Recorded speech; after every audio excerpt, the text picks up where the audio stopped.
खलियात्मने सालोकानां त्रिलोकानां यद् विद्या दर्पणायते यद् विद्या दर्पणायते। पंच परमेश्वरी भगवान की जय। 1008 श्री शांतिनाथ भगवान की जय। परम पूज्य आचार्य श्री आदि सागर महाराज की जय। आचार्य श्री महावीर कीर्ति महाराज की जय। आचार्य श्री विमल सागर महाराज की जय। आचार्य श्री तपस्वी सम्राट सन्मति सागर महाराज की जय। आचार्य दुर्गा सुंदर सागर महाराज की जय। अहिंसा में ईश्वर धर्म की जय। जय प्रभु बच्चों आरिका सुनेमती माता जी की जय। आरिका संघ की जय। हम सब यहाँ पर आचार्य समंतभद्र स्वामी व्रत करंड शावकाचार्य का स्वाध्याय करेंगे। अपने परिणामों की विशुद्धि का सबसे सरल तरीका है, अगर कोई है तो चारित्र को धारण करें। बिना चारित्र को धारण किए 3 काल में भी आत्मा की विशुद्धि प्राप्त नहीं हो सकती। इसीलिए अपन सब चारित्र की सीढ़ियों को चढ़ने के लिए उद्यत हुए और प्रथम सीढ़ी अपन ने चढ़ी थी कौन सी? सम्यक दर्शन की प्रथम सीढ़ी। और उसी में क्या आ जाता है? अष्टमूल गुण का पालन। अब कोई प्रश्न यहाँ पर करता है, क्या प्रश्न करता है? प्रश्न यह करता है कि आपने बताया 5 अव्रतों का पालन और 3 मकार का क्या? तो ऐसा तो कोई मिथ्या दृष्टि भी कर लेगा, है कि नहीं? तो वहां पर बताया है नित्य देव दर्शन का नियम है भाई, है कि नहीं? अष्टमूल गुण में आया है ना एक आचार्य के अनुसार नित्य देव दर्शन। तो यहाँ पर नित्य देव दर्शन का जो नियम बताया है उससे यह प्रमाणित हो जाता है, जिसने प्रतिदिन देवादिदेव के दर्शन का नियम ले लिया वह बाहर कहीं भी दर्शन नहीं करेगा। इस नित्य देव दर्शन का मतलब है क्या? कि वह अन्य मिथ्यात्व का उसका त्याग हो। इस एक मूल गुण में क्या क्या आ जाएगा? नित्य देव दर्शन करना मतलब 2 प्रकार के वाक्य होते हैं, एक विधि वाक्य, एक निषेध वाक्य। तो विधि वाक्य में कह दिया कि आपको प्रतिदिन देवादिदेव भीतरागी सर्वज्ञ और हितोपदेशी के दर्शन करना है। इसका मतलब क्या है? इसका मतलब यह है कि रागी द्वेषी देवी देवताओं के, गुरुओं के, उनके शास्त्रों का ना तो आचरण करना है, ना दर्शन करना है, ना उसके योग्य कोई क्रिया करना है। समझ में आ गई बात? इसीलिए तो इसमें यह भी इंक्लूड हो गया कि आपका मिथ्यात्व का बाहर का तो सब त्याग ही हो गया। मतलब वह व्यक्ति जिसने अष्ट मूल गुण धारण किए हैं, व्यवहार सम्यक दृष्टि तो हो ही जाता है। उसके बाद वह निश्चय का अनुसरण करे, आत्मा और शरीर को पृथक पृथक माने, अपने परिवार को अपने से पृथक माने, मकान दुकान आदि समस्त चेतन अचेतन वस्तुओं को स्वयं से पृथक माने, तो वह निश्चय सम्यक दृष्टि भी हो जाएगा। मतलब अष्ट मूल गुण में आपका मिथ्यात्व का त्याग भी आ गया, आया कि नहीं? नित्य देव दर्शन से हमारा इसमें मिथ्यात्व का भी त्याग हो, ठीक है ना? तो इसलिए इसमें यह सब आ गया कि मिथ्यात्व का त्याग भी इसमें मतलब 25 दोषों से रहित जो अपन सम्यक दर्शन पालन कर रहे हैं वह कौन से मूल गुण में आ गया? नित्य देव दर्शन। इसमें यह 25 दोषों से रहित व्यवहार सम्यक दर्शन और निश्चय सम्यक दर्शन की भावना भाना, इसका पालन करना नित्य देव दर्शन में ही समाहित हो गया। और भी एक गाथा आती है प्रवचन सार में, जो जानती अहंकारम दबत्त गुणत्त पज्यते ही सो जानती अपाणम मोह फल जनितस्य। जो जिनेंद्र भगवान को द्रव्य गुण और पर्याय के माध्यम से जानता है वह अपनी आत्मा को भी द्रव्य गुण पर्याय के माध्यम से जान लेता है। मोहो खलु जदि तस्य, उसका मोह यानी दर्शन मोहनी विनाश को प्राप्त हो जाता है। इसका मतलब क्या है? द्रव्य से जाने कि द्रव्य हमारा कौन सा है। हम जीव द्रव्य हैं और वह अनंत भगवान भी जीव द्रव्य है, लेकिन हमारा द्रव्य कैसा है? हमारा द्रव्य अभी अशुद्ध है, कर्मों के आवरण के कारण अशुद्ध है। स्वभाव से तो उसमें शुद्ध बनने की शक्ति है, लेकिन अभी वर्तमान में अशुद्ध अवस्था में है, संसारी अवस्था में, और उनका द्रव्य मुक्त अवस्था में है, शुद्ध द्रव्य। तो द्रव्य से जानो, उसके बाद गुण से जानो कि उनके गुण और हमारे गुण सेम है, लेकिन उनके हमारे गुणों में क्या है? विभाव परिणति के गुण है, मति ज्ञान आदि गुण है, विभाविक गुण है। उनका केवल ज्ञान आदि है, स्वाभाविक गुण है। तो विभाव और स्वभाव का भी अंतर आ गया। उसके बाद पर्याय से जानो, तो हमारी पर्याय कौन सी है? अभी कौन सी पर्याय है? मनुष्य पर्याय तुम्हारी, और उनकी कौन सी है? सिद्ध पर्याय। तुम्हारी विनाशिक पर्याय नष्ट होने वाली है, क्षणिक है, दुखकारक है, अनंत संसार में भ्रमण करने वाली पर्याय है। उनकी शाश्वत सुखरूप अविनाशी पर्याय। ये अंतर है कि नहीं? तो यहाँ पर भगवान के दर्शन से भी निदत्ति निकाचित कर्म करते। कैसे दर्शन से? कि आप अपने स्वरूप को उसमें देखो और भगवान के गुणों को स्मरण करो। अगर अपन भगवान के गुणों का स्मरण करते हुए दर्शन करते हैं तो हमारे पाप कट जाते हैं, और दुनिया भर के प्रपंचों की याचना करते हैं तो कुछ भी नहीं मिलता। ध्यान रखना, भगवान के द्वार पर भिखारी बनकर नहीं आना है, भक्त बनकर के आना है। ठीक है, तो अब अपनी बात आगे चल रही है। अष्ट मूल गुण में समझ लिया आपने। अब आगे बात चल रही है किसकी? तीन गुण व्रतों की। तो उसमें पहले दिग्व्रत की चर्चा चली थी। ठीक है, दिग्व्रत में अपन ने समझा था कैसे 10 दिशाओं की मर्यादा करना चाहिए। अब इसके आगे और गाथा पढ़ करके अब यह समझेंगे कि दिग्व्रत में क्या क्या विशेषता है। गाथा नंबर 70। अवदे बहिरणु पाप प्रतिवीर्ते दिग्व्रतानि धार्यताम्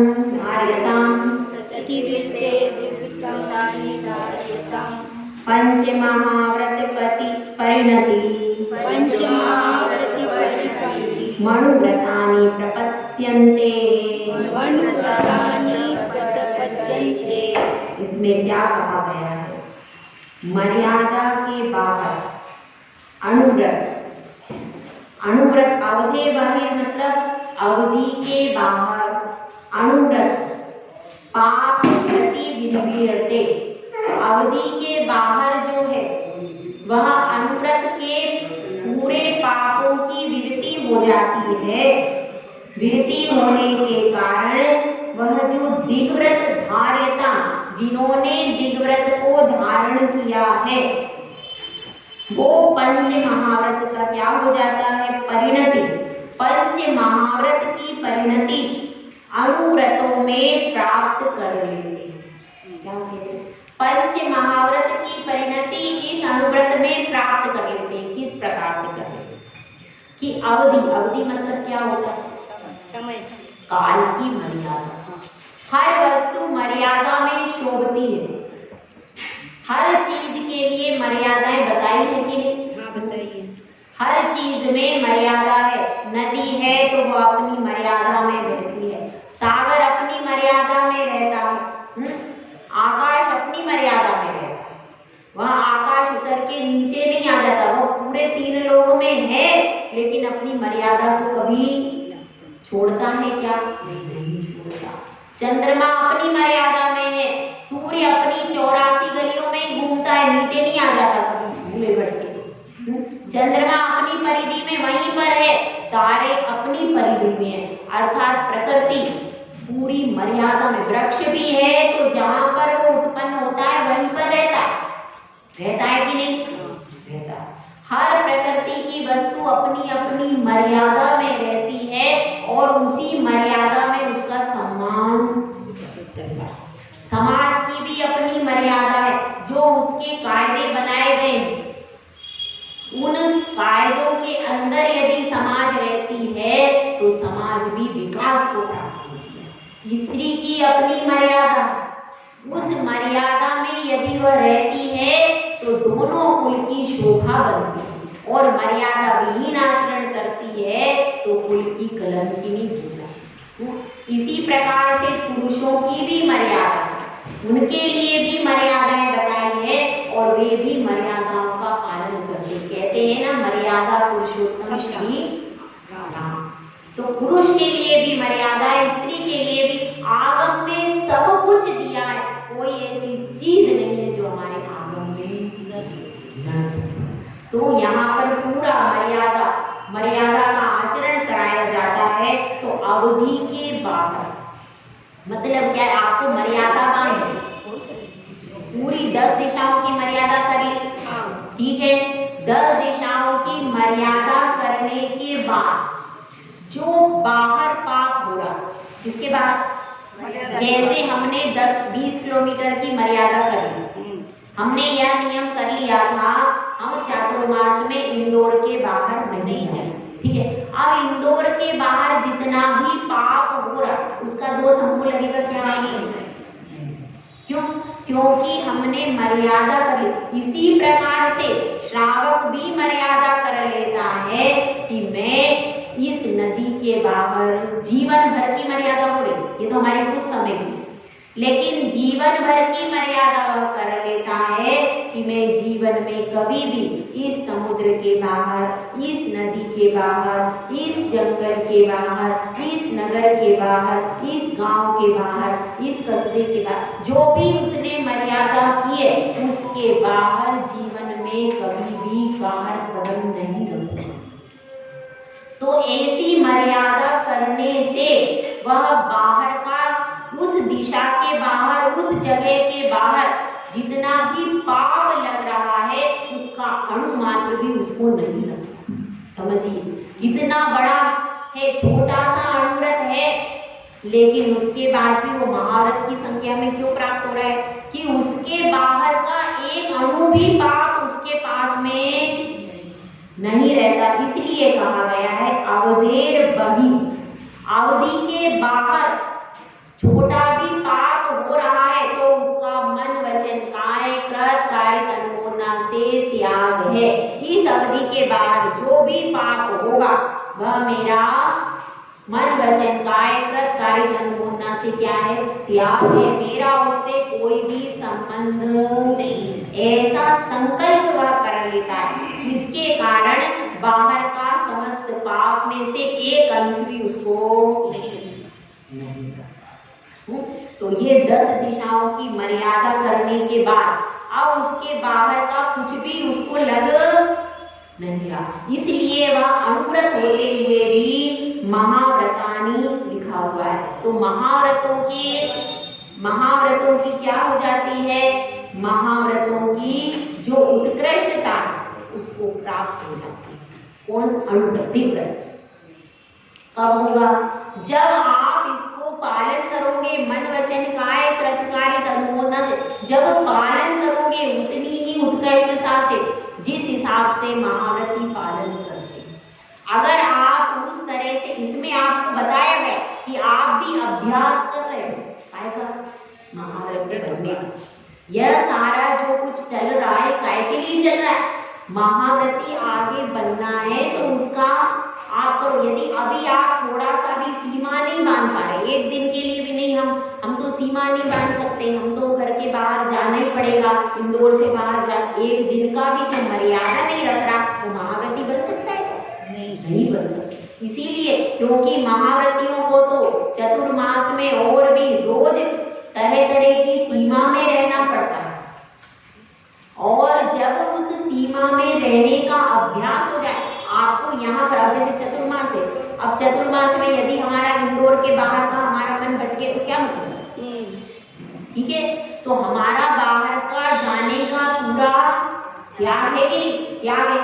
तो इसलिए क्या है, पहले आपको अभ्यास कराया जाता है कि अब आप विव्रत ले लिया तो पहले विदेश में जाने का, जहां आपको जाना ही नहीं, विव्रत का मतलब वास्तव में क्या है, जहां आपको जीवन में कभी भी जाना ही नहीं है, इच्छा ही नहीं है और कोई कारण भी नहीं, तो उस जगह का त्याग कर दो। जहां हमको जाना नहीं, इच्छा नहीं, प्रयोजन नहीं, हमारा धर्म पालन नहीं होता है, उस जगह पर जब अब जाना ही नहीं है तो फिर क्यों हम उस जगह का विकल्प लेकर के बैठे, ठीक है। तो उस जगह का विकल्प रखना नहीं चाहिए, इसलिए उस जगह का यहाँ पर क्या हो जाता है, त्याग हो जाता है। समझ में आ गई बात। तो ये दिव्रत में इसीलिए बता दिया कि सबसे पहले बहुत त्याग कर दो, जिस जगह पर आपको जीवन में पहले सोच विचार कर दो कौन कौन से देशों में अपने को नहीं जाना। आप सब लोग सोच विचार कर लेना, यह खत्म होने, यह छहडाला खत्म होते ही मैं इसका पूरा लिखवाना चालू कर दूंगी। इसीलिए आप तब तक अपना अपना देख लेना, किस नदी के बाहर हमको नहीं जाना, किस पर्वत के बाहर हमको नहीं जाना, किस जंगल के बाहर नहीं जाना, किस देश के बाहर हमको नहीं जाना, सब अपना अपना सोच लेना और फिर अपन एटलस लेके बैठेंगे तो फिर अपना अपना सब पूरा पर्टिकुलर 10 दिशाओं का निर्धारण हो जाए। तो इसलिए पहले ही आप लोग सोच विचार कर लेना, क्योंकि उस समय जब करवाएंगे उस समय आपका सोच विचार नहीं होगा। जिनके परिवार वाले विदेश में रह रहे, जगह जगह रह रहे, आजकल तो बाहर बहुत लोग रह रहे, मेरे ख्याल से गणना की जाए तो 50% लोग विदेश में मिलेंगे युवा, सही है, ज्यादा ही मिले। तो 50% जो क्वालिफाइड बच्चे हैं वो सारे विदेश में रह रहे हैं। तो उस परिस्थिति में आपको क्या करना चाहिए, तो भैया मेरे पुत्र आदि जहाँ रह रहे हैं उस देश को छोड़ करके बाकी का त्याग इतना तो कर ही सकते हो कि जाना पड़ेगा तो उनके पास ही जाओगे और सारी दुनिया में तो नहीं घूमोगे। तो इस तरह से यदि अपने को आगे बढ़ना है तो उसमें अपन उतनी छूट लेकर के बाकी का त्याग और घूमने की इच्छा, जितनी जितनी इच्छाएं वो सब सोच लेना, सब अपनी अपनी सोच लेना कौन कौन से देशों में जाना है, कहाँ जाना है अनुपमा जी, हैं मोक्ष में जाओ, आपके लिए सबसे बेस्ट ऑप्शन दे रहे हैं, ठीक है। तो जितना जितना अपने को करना है उतना उतना अपने को समझ लेना चाहिए इसमें। तो अब ये समझ में आ गया, इस प्रकार से अपन अवधि के बाहर का छोटा सा भी पाप हो रहा तो भी वह वास्तव में मर्यादा की जरूरत क्या है, मर्यादा की जरूरत इसलिए है कि जब हम मर्यादा बना लेते हैं तो उसके बाहर का पाप अपने को नहीं लगता, सिर्फ इतनी ही बात। अब चौके में भी क्या करते हैं, पहले महिलाएं होती थी एक शुद्ध वस्त्र पहनती थी और चौके में लाइन डलती थी, देखा है किसी ने, पहले कोयले से या हल्दी से चौके में लाइन पड़ जाती थी, जो बिना सोले का व्यक्ति आता था लाइन के बाहर बैठकर भोजन करता था, अंदर कौन जाता था, अंदर कोई चौके में जाता ही नहीं था, उस लाइन में कौन रहता था, सिर्फ एक अम्मा बैठती थी, एक अम्मा वहां बैठती थी, बाकी के लोग, और वो भी चौका शुद्ध रहता था, उसमें कोई भोजन नहीं करता था, उस रेखा में भोजन भी नहीं करता था, रेखा के बाहर ही बिठा कर, क्या कहते हैं, चौका शुद्ध रहता है, चौके में भी भोजन का, तो चौका शुद्ध माना जाता है। तो ऐसे चौके में यदि लाइन खींची हुई है तो कोई महाराज भी आ गए तो उसमें आप बड़कान करके आ गए, क्यों, क्योंकि आपने मर्यादा बना कर ली, और बाहर कोई बैठकर खा भी रहा है तो चौका अशुद्ध नहीं, इसलिए लाइनें बनाई जाती थी कि कदाचित कोई साधु आ जाए तो हम पड़कान करके आहार दे सकते, इसीलिए वो चौका पूरा सोले का भी शुद्ध रहता था, और चौके में भोजन हो जाए तो फिर साधु भोजन उसमें नहीं कर सकता, इसलिए बाहर बिठा देते थे लाइन से, और बाद में कोई माता जी महाराज जी आ जाते थे तो पटका के वहीं के वहीं आहार। ये व्यवस्थाएं पहले की थी और बहुत अच्छी व्यवस्था थी, उससे चोगा आपका शुद्ध रहेगा। तो अब यह बात चल रही है, इसी प्रकार से अपने को यह समझना है कि अवधि के बाहर पापों की प्रवृत्ति न हो, इसलिए यह सब किया जा रहा है। मुख्य क्या है, पापों से कैसे मेरी निवृत्ति हो जाए, इस भावना के साथ साधक आगे बढ़ रहा है। इस अपन कार्य तो बहुत सारे कर लेते, लेकिन उद्देश्य क्या नहीं करते, तो उद्देश्य को नहीं भूलना है। उद्देश्य को याद रख करके यदि हम कार्य करते हैं तो कार्य से हमारे लिए हमेशा पुण्य का सृजन होता है। इसलिए देखो अब इसके आगे का श्लोक पढ़ते हैं। अब इसमें शिष्य प्रश्न कर रहा है कि आपने बता दिया, आपने क्या बता दिया कि भाई दिव्यव्रत इतना छोटा सा व्रत है, फिर भी महाव्रत के तुल्य इसे बता दिया, ऐसा कैसे हो जाए? फिर लोग महाव्रती बनेंगे ही नहीं, सब दिव्यव्रत धारण करके बैठ जाएंगे। तो क्या बताया है, जैसे छोटा बच्चा होगा तो माँ उसको आगे बढ़ाना चाहती है तो कह देती है राजा बेटा है, मेरी रानी बेटी है। जब हम छोटे थे तो हमारे घर की घटना, हम लोग क्या होता था, हमारी जो ताई जी थी वो ऊपर नीचे ज़्यादा जा नहीं पाती थी, तो जब कोई काम करवाना होता था तो रानी बेटी ये काम कर, ऐसे कहते। तो क्या कहते, तो उनको प्यार से बुला करके और कोई काम करवा लेते थे। अब हमको तब समझ में नहीं आती थी कि भाई ये क्या है, बचपन था और हम लोग दौड़ते रहते थे, ऊपर नीचे का घर था। तो क्या करते थे, वो ऐसे बात करके और अपना काम करवाते, ऐसी विधि होती। तो इसमें भी क्या बताया है कि श्रावक है लेकिन वो हार नहीं जाए, हतोत्साहित नहीं हो जाए, हिम्मत हार के नहीं बैठ जाए, मैं तो श्रावक हूँ, मैं क्या कर सकता हूँ, ऐसा नहीं कर। उसके मनोबल को बढ़ाने के लिए कह दिया, देखो भैया छोटा सा दिव्यव्रत भी लोगे ना तो ये महाव्रत के तुल्य हो जाएगा। उसमें देखो बाहर का तो क्या होगा, बच्चे को कहते देखो बेटा स्कूल जाओगे ना तो इतनी क्या दूंगी, क्या दूंगी, ये मिठाई बना के दूंगी, ये नमकीन दूंगी, तुम्हें बच्चों के साथ में खेलने दे दूंगी, तुम्हें ये दूंगी, तुम्हें उसको क्या दे दिया, एक प्रलोभन आगे बढ़ाने की। इसी प्रकार से यहाँ भी अब वो श्रावक ये ना सोचे अरे क्यों दिव्यव्रत ले, तो उसके महत्व को प्रतिपादित कर दिया कि भैया तुम्हारा बाहर का पाप खत्म हो जाएगा, तुम दिव्यव्रत लेने के लिए आगे बढ़ो। उनको आगे बढ़ाने के लिए, मनोबल बढ़ाने के लिए बार बार वो क्या कर रहे हैं, आचार्य परमेश्वरी बार बार तुमको मनोबल बढ़ाने के लिए ऐसी गाथाएं दे रहे हैं। उसका कारण बता प्रत्याख्यान तनुत्वान्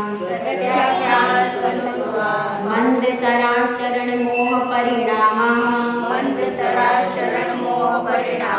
सत्वेन दुरवधारा महाव्रताय प्रकल्प्यन्ते। इसमें यह बताया है प्रत्याख्यान तनुत्वान्, प्रत्याख्यान हो जाता है, उसका त्याग हो जाता है, काहे से, शरीर से वह वहां पर नहीं जाएगा और कोशिश तो करता है, मन भी वहां जाता है तो लौटा कर ले आता है, अगर अच्छा साधन होता है। कदाचित मन चला गया, मन को तो रोकना बहुत कठिन है। अपन बैठे इंदौर में और मन जा रहा है सिडनी में तो फिर भी अगर कभी चला जाता है तो वह साधक उसको लौटा करके लाता है, स्वाध्याय में लगाता है दोबारा, मगर वो कोशिश करता है कम से कम शरीर से तो नहीं जाता। तो यहाँ पर त्याग किस तरह का हो रहा है, शरीर से नहीं जाना है। मेन चीज क्या है, शरीर से वो नहीं जाएगा, शरीर से उसने क्या कर दिया है, पूरा त्याग कर दिया। तो उसका त्याग होने से और क्या होने से, प्रत्याख्यान कषाय की मंदता होने से। जब कोई अनुव्रत धारण कर लेता है और आगे 12 व्रतों को धारण करने की स्टेज तक आ रहा है तो उसकी कौन सी कषाय रहेगी बेटा, प्रत्याख्यान। आप प्रत्याख्यान कषाय मंद हो गई कि नहीं, वह कषाय का तो अनुदय हो गया, लेकिन प्रत्याख्यान कषाय का भी उसमें मंद उदय चलेगा, अति तीव्र नहीं चलेगा, क्योंकि अब उसके कैसे परिणाम बन रहे हैं। अब वो धीरे धीरे अनुव्रत से कहाँ जा रहा है, गुणव्रत की ओर जा रहा है, मतलब वो आगे बढ़ रहा है। तो जैसे जैसे आप आगे बढ़ोगे आपकी कषाय कैसी होनी चाहिए, मंद होनी चाहिए, कषाय तीव्र नहीं होना चाहिए। जिनकी कषाय तीव्र हो रही है चारित्र लेने के बाद उनका अभी 5वें गुण स्थान में आरोहण नहीं हुआ। कषाय की मंदता सबसे ज्यादा इम्पोर्टेंट है, ये यहाँ पर बता रहे हैं कि आपका प्रत्याख्यान कषाय का उदय चल रहा है। प्रत्याख्यान कषाय कितने समय की होती भैया? 6 महीने। हाँ सरिता जी, प्रत्याख्यान कषाय का टाइम पीरियड क्या है, कितने समय की होती? हाँ भाई 15 दिन की प्रत्याख्यान कषाय। और बता, हाँ अमन में पानी में लकीर की तरह। हाँ आप बताओ, एक क्षण के लिए। हाँ भाई अनुपमा जी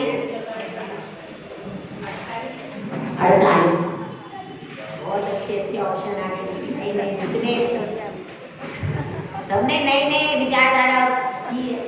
ठीक है, अब आगम क्या कहता है? आगम यह कहता है प्रत्याख्यान कषाय 15 दिन के अंदर तोड़ लेनी। यदि आपने 15 दिन के अंदर कषाय नहीं तोड़ी तो आपका 5वें गुण स्थान से गिर करके आप नीचे चले जाओ। फिर आप कहाँ पहुँच जाओ, फिर आप नीचे कहाँ जाते हो? जैसी कषाय होगी 6 महीने से अधिक हुई तो क्या हो जाएगी? अनंतानुबंधी। और फिर उसके नीचे कौन सी कषाय है? अप्रत्याख्यानावरण। अप्रत्याख्यानावरण कषाय कितने समय की रहती है? नहीं, 6 महीने से अंदर की रहेगी वो। कौन सी? अप्रत्याख्यानावरण कषाय। लेकिन 6 महीने के अंदर और फिर 1.5 महीने का भी आता है, तो उसमें 1.5 महीने तो कम से कम अपने को 1.5 महीने के अंदर उसको क्षमित कर देना चाहिए। आप बता देंगे तो इस प्रकार से। और 6 महीने का उसका क्या है, 6 महीने के ऊपर नहीं जानी चाहिए। 6 महीने के ऊपर यदि चली जाती है तो अनंतानुबंधी हो जाती है। और अप्रत्याख्यानावरण कषाय कितनी होती है? हाँ कम से कम इसमें आपका निराकरण कर लेना चाहिए, उसको ज्यादा बढ़ाना नहीं चाहिए।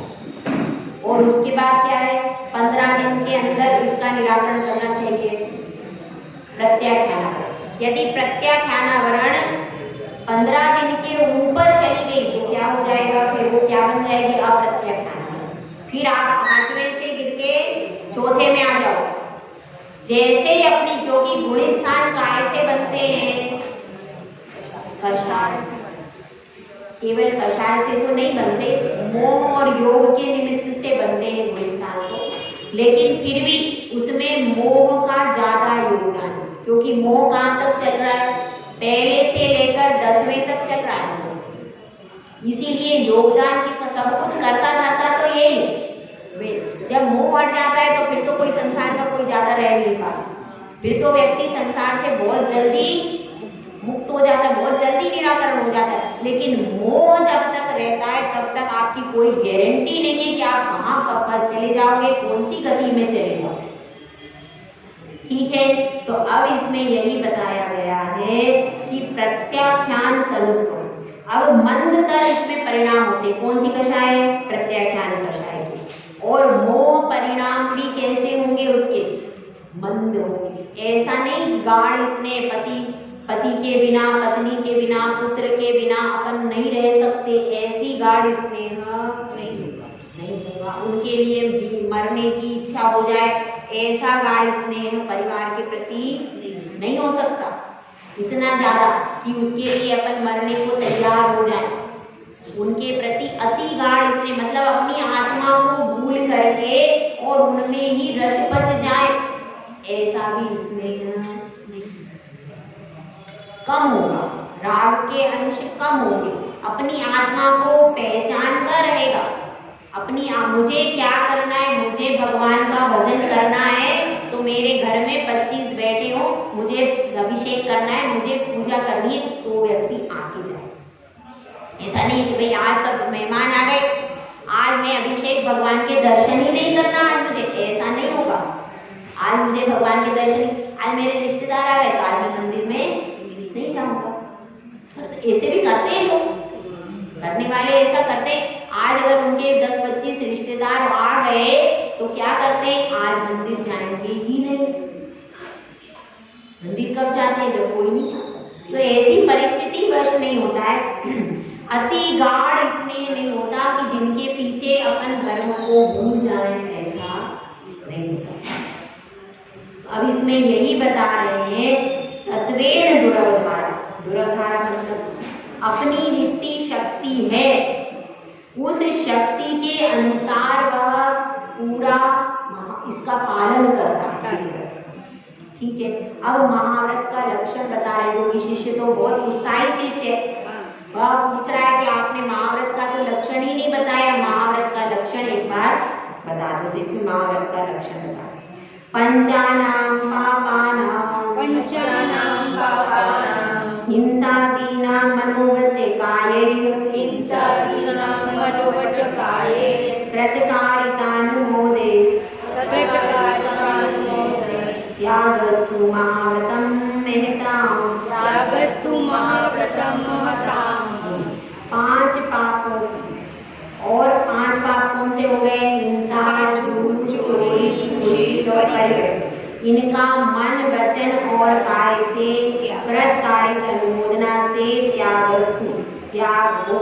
यह क्या है, महाव्रतम महताम होता है। उसमें मन, वचन, काय, कृतकारित अनुमोदना से 5 पापों का पूरा त्याग होता है। उसको क्या कहते हैं, महाव्रत।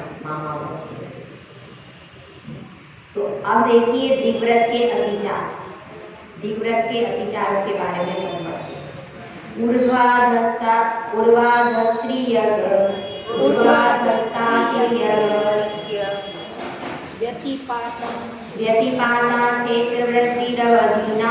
व्यतिपाता क्षेत्रवृत्तिरवधीनां विस्मरणं दिग्वर्ते प्रत्याशा पंचमन्यन्ते। इसमें बताया जा रहा है कि दिग्व्रत का पालन करने का उसने नियम कर लिया, 10 दिशाओं में मर्यादाएं बना ली।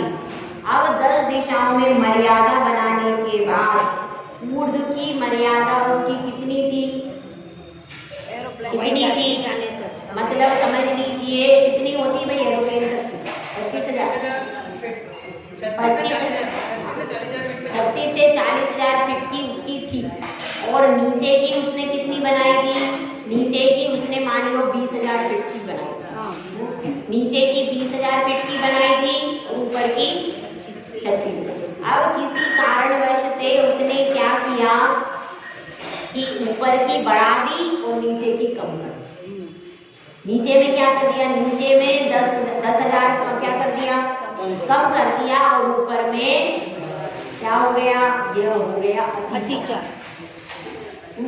अतिचार क्यों हो गया कि उसने पहले क्या करा था, पहले जो मर्यादा बनाई थी उसमें आप परिवर्तन फिर नहीं कर सकते।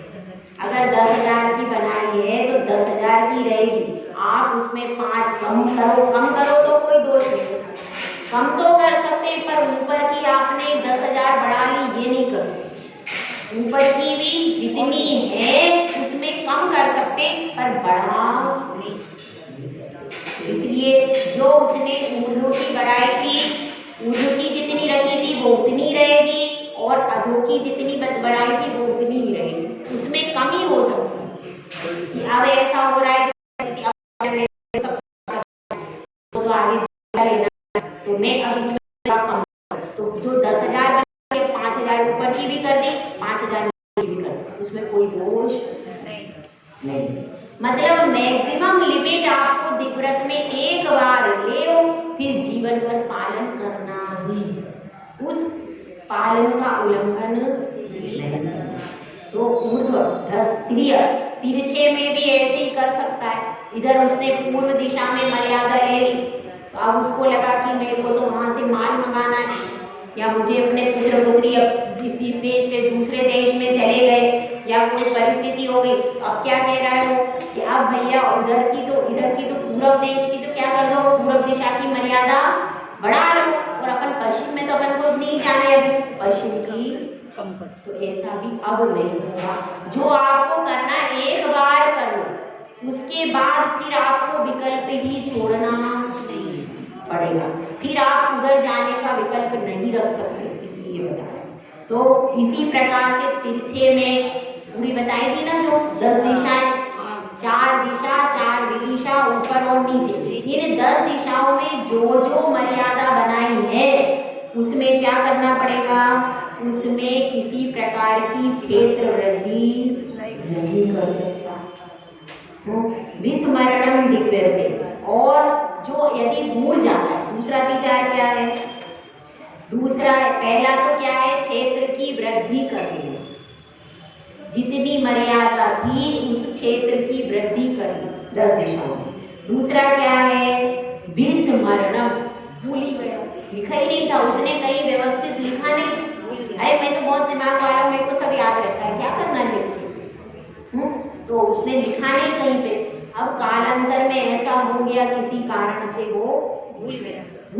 अब भूल गया तो क्या, अब उसको याद ही नहीं है कि कितनी बनाई थी, तो अब भूल गया, तो अब फिर वो मनमाना करेगा, तो याद ही नहीं है उसको कि मैंने कितनी बनाई, तो भूल गया। तो भूलने के कारण क्या हुआ, जो मर्यादा ज्यादा बनाई थी तो उसमें क्या हो गया, उसने या तो बढ़ा ली या कम कर ली, और जो कम थी उसको ज्यादा कर ली, तो ऐसा फिर होता रहेगा।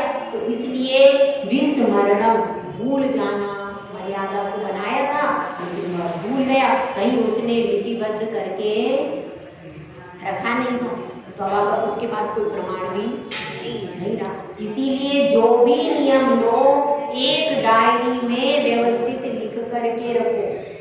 अगर आपका लिखा हुआ नहीं है तो आप कभी भी गड़बड़ हो जाएगा, आपको याद ही नहीं रहेगा मैंने कब लिया, कौन सा लिया, और आपका नियम कभी भी हो गया आपको पता ही नहीं चलेगा। इसलिए ये नियम लेने से क्या होता है, पूरा व्यवस्थित लिखना पड़ेगा, सब अनुव्रत का भी लिखना पड़ेगा, अष्टमूल गुण का भी लिखना पड़ेगा, और यह भी पूरा लिखेंगे।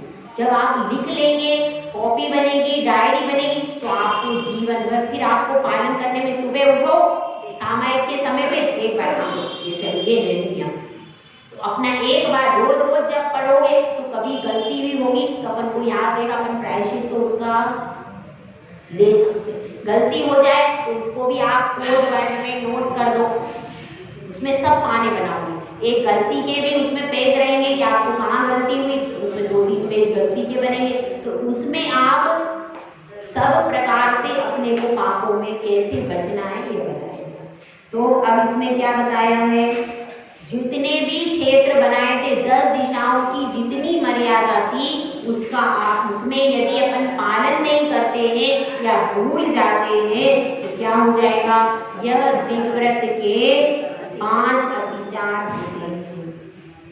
तो कैसे हो जाएंगे 5, 4 दिशा और 1 विदिशा ले, 4 दिशा और 1 विदिशा ले लो, और इसमें जो अपन ने मर्यादा बनाई थी उसको भूल जाना या क्षेत्र वृद्धि कर लेना, तो किसमें आ जाएगा, दिग्व्रत के अतिचारों में। देखिए अब अपना एक व्रत अभी कौन सा हो गया, ये कौन सा व्रत है, दिग्व्रत। ये कौन सा व्रत है, गुण व्रत। यह गुण व्रत है। सब पहले क्या पढ़ाया था, अनुव्रत, अब क्या पढ़ा रहे हैं, गुण व्रत। गुण व्रत है, गुण व्रतों में पहले नंबर का क्या है, ये गुण व्रतों में पहला है दिग्व्रत। इसमें बताया है पहले आप अपने आप को सीमित करो, जब तक आप जैसे अपन सुरक्षा कवच भी बनाते, वो क्या है, वो मर्यादा, कि हम इस सामायिक में बैठते हैं तो क्या मर्यादा करते हैं, अभी हम इस स्थान पर इस आसन से बैठे हैं, यहाँ से बाहर नहीं जाएंगे, यहाँ से बाहर जो, तो उस समय पर जितना भी हम उस समय पर क्रिया कर रहे हैं, बाहर के पाप का पूरा त्याग जैसे आपने अपना दिग्वंदना करके बैठ, अब आपका क्षेत्र कितना हो गया, उसके बाहर कुछ भी हो रहा, भले ही आपके पास में दूसरी बहन कोई बैठी हुई है और वह कुछ भी कह रही है, कुछ भी करे, तो आपको उसका पाप लगेगा क्या? नहीं। आपका क्षेत्र सिर्फ इतना है जितने राउंड फिगर में आप बैठे हो। तो इसी प्रकार से यहाँ पर हर चीज में मर्यादाएं की जाए और मर्यादा में रहने से ही एक जीव क्या बन जाता है, मोक्ष में जाता है। जिसको पहले गृहस्थ जीवन की मर्यादाओं का पालन करो, फिर श्रावक की मर्यादा, ये क्या है, श्रावक की मर्यादाएं बताई जा रही है। श्रावक अपनी मर्यादा में रहता है तो वह 8 मूल गुण भी एक दिन क्या हो जाते, एक दिन वो 8 मूल गुण का भी निर्दोष पालन कर ले तो धीरे धीरे आगे बढ़ते बढ़ते वो 8 सिद्धों के गुण बन सकते। और पालन यदि ना करे तब तो फिर वो कहीं भी कर नहीं सकता। तो लेकिन पालन करने के ऊपर है, एक एक अनुव्रत को जिसने पालन किया उसकी देवताओं ने आके पूजा की। हमने देखा था कि एक व्रत की भी कोई पालन करता है तो देवों के अतिशय को प्राप्त हुआ। तो जो 5 अनुव्रतों का पालन करेगा, और गुणव्रत भी कितने बताए भैया, कितने गुणव्रत बताए थे, कौन कौन से, अनर्थ दंड व्रत और भोगो भोगो परिमाण। ऐसा नहीं कि आगे पाठ पीछे सब पाठ, ऐसा नहीं करना है, सब याद करना है अपने को। दिग्व्रत, अनर्थ दंड व्रत और भोगो भोगो परिमाण। अब यह दिग्व्रत का प्रकरण, अब इसमें कोई भी क्वेश्चन आपके लिए हो तो आप पूछ सकते हैं। दिग्व्रत में कल आप प्रिपेयर करके आएंगे, कोई क्वेश्चन अपने को है दिग्व्रत के बारे में तो पूछ सकते। उसके बाद क्या आएगा, उसके बाद सेकंड क्या आएगा, अनर्थ दंड व्रत आएगा, और उसके बाद आएगा भोगो भोगो परिमाण। ये क्या है, 3 गुणव्रत, और इनकी परिभाषा क्या होती है गुणव्रत की, बताइए। देशव्रत की क्या बताइए, दिग्व्रत के बाद देशव्रत आना चाहिए। ये सब अलग अलग है भैया। ये तत्वा सूत्र में आचार्य उमा स्वामी के अनुसार गुणव्रत अलग दिए, दिग्व्रत, देशव्रत, अनर्थ, वो तत्वा सूत्र में उमा स्वामी के अनुसार। ये आचार्य समंतभद्र स्वामी के अनुसार गुणव्रत 3 अलग दिए, दिग्व्रत, अनर्थ दंड व्रत और भोगो परिमाण, इसमें अलग है। तो ये अलग, हाँ दिग्व्रत के अतिचार में मेरा भारत से बाहर जाने का त्याग है, हाँ, बेटे का फोन दुबई से आता है, हाँ, तो उसको अटेंड कर पाऊंगा कि नहीं कर पाऊंगा। आपने कैसा नियम लिया, केवल जाने का ही नियम होता है इसमें। मेरा भारत की दिशा में, भारत की सीमा पर मैंने उसके जम्मू से कश्मीर तक धार्मिक कार्यों के लिए जाऊंगा, बाकी बाहर का त्याग। हाँ, तो इसमें जाने का ही त्याग है। वो फोन से बात तो कर सकते हैं।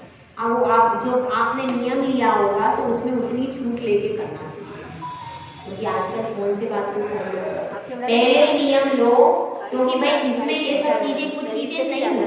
तो अपने को जब अपन नियम लो तो केवल मेरा शरीर से जाने का त्याग है, और विशेष केवल उस जगह की फोन की छूट पहले ही बोल दो, अपनी कॉपी में लिख लो भाई ये इतना ही हम पालन कर पाएंगे, केवल शरीर से जाने से ही आपको पाप लगेगा। हाँ, लेकिन अगर आप उसमें कोई ऐसा बात कर लेते हो कि भाई ये सब कोई पाप कार्य हो रहा है और उसमें यदि आपका बेटा कुछ आपसे अनुमति चाह रहा है तो आप अनुमति नहीं देते। वो कहेगा कि मैं ये व्यवसाय कर रहा हूँ, मैं ये खेती कर रहा हूँ, मैं ये काम कर रहा हूँ, तो आप उसमें फिर बोलना नहीं, क्योंकि आपका बाहर का पाप का त्याग है। आप उसमें असी मसी कृषि विद्या वाणिज्य और शिल्प और पंच सूना पाक, यदि आपकी बहू भी कहे कि मैं भोजन बना रही हूँ तो आप उसमें ये मत कहना कि ये भोजन बना, आपका त्याग है। आप पंच सूना पाप का भी आपका उस क्षेत्र में यदि कुछ हो रहा है तो आप उसमें अनुमोदना नहीं करें। और असी मसी आदि कृषि वाणिज्य विद्या और शिल्प के संबंध में यदि वह बेटा आपसे पूछता है ये दुकान बिक रही है, ये व्यवसाय में ऐसा कर लूँ, वहाँ पर कर लूँ क्या, कि यहाँ पर वहाँ पर मैं कुछ भी नहीं कहूँगा, मेरा प्रत्कारित अनुमोदना से वहाँ पर मौन हो जाओ, वहाँ ना हाँ कहो, वहाँ पर आपको मौन हो। हाँ, यहाँ पर आता है, यहाँ पर बेटा पूछता है, आपकी बहू पूछती, यहाँ पर आपका त्याग नहीं आप बोल सकते। इंदौर में आकर के बहू कुछ बना रही है, पूछ लेगी, आप कर सकते, क्योंकि आपका यहाँ पर त्याग लेकिन वहां पर रह करके यदि बेटा कुछ पूछ रहा है तो आप वहां पर कृतकारित अनुमोदना से आपका बाहर से आपका वो आपको वहां पर आप अनुमोदना फोन से सिर्फ आप कुशल क्षेम पूछ लो, बस इतना ही कुशल क्षेम पूछ सकते हो। और बाकी उनके किसी भी कार्य का आप कहीं भी कुछ कह नहीं सकते, इतना ध्यान रखना। अपन भी बात करें, अब अपनी बहू पूछ रही है मैं ये बनाऊं मैं वो बनाऊं, पर उसको बताते जा रहे हैं वो रह रही अमेरिका में, ऐसा नहीं चलेगा। कुछ भी आप क्रिया करो नहीं, आपकी वहां पर आप बिल्कुल मौन हो जाओ, बेटा इस विषय में मैं कुछ नहीं कहूंगी, उनकी कुशल क्षेम पूछ लो, बस इतना आपको छूट है। बाकी उनके कार्यों में वो कहाँ जा रहे हैं, घूमने जा रही हो तो फिर ऐसा नहीं, उसमें आपको अनुमोदना भी ये ध्यान रखना। तो जितना हम कोशिश करेंगे कि भाई उनके पाप जो हो रहे हैं, अब हमने पापों से बचने के लिए तो किया, अब वो घूमने जा रही, बहू पूछ रही है हाँ मैं आपसे पूछे बिना कुछ नहीं करती, मैं जा रही हूँ सिनो पार्क, मैं जा रही हूँ वहां पे पार्क में घास में घूमने, मम्मी जाओगी नहीं, क्या तो अपने को कुछ नहीं कहना। सबसे अच्छा तो मना करो, जब ऐसी जगह पे जाते हैं तो कहना भैया हमारा तो ये कहना है आप ऐसी जगह पर मत जाओ, वहां जाने से आप बर्फ पे चलोगे, घास पे चलोगे, हिंसा होगी, हमारी तरफ से कोई बात नहीं है। क्योंकि जो हिंसा हो, अगर आपने फिर हिंसा के त्याग करने का मतलब ही क्या है, अभी फोन से मोबाइल से आजकल सब कुछ हो रहा है, तो अगर फोन से मोबाइल से उसने पूछ लिया ये भोजन बना रही हूँ, ये भोजन कैसे बनेगा, इसमें क्या करूँ, आपने बता दिया, हो गई आपकी कृतकारिता अनुमोदना। तो ऐसा भी नहीं, पंच सूना पाप में आपको अनुमोदना नहीं देना है, और षट क्रिया में भी, षट जो आरंभ होता है वो षट प्रकार के आरंभ में भी आपको कोई अनुमोदना नहीं, सिर्फ आप इतना रखना कि कुशल क्षेम पूछ लो, बस इसके अलावा आप उनको कोई एडवाइस नहीं। ठीक है, तो इस प्रकार से हमारा आज दिव्यव्रत का प्रकरण पूर्ण हो गया। और इसमें अगर उमा स्वामी के अनुसार है तो उसमें 3 आते हैं, दिग्व्रत, देशव्रत, अनर्थव्रत। तो देशव्रत का प्रकरण इसमें आगे आ रहा है, इसमें देशव्रत का प्रकरण आगे आ रहा है, इसीलिए अभी उसको नहीं लेंगे। और अनर्थदंड व्रत का प्रकरण तो कल से स्टार्ट हो जाएगा। तो यह भी बहुत महत्वपूर्ण है, अपन अनर्थ दंड कर देते हैं, कैसे कर देते हैं, किस प्रकार से कर देते हैं, इस सब का प्रकरण कल देखेंगे। जय बोला जय सुंदर सागर महाराज की जय।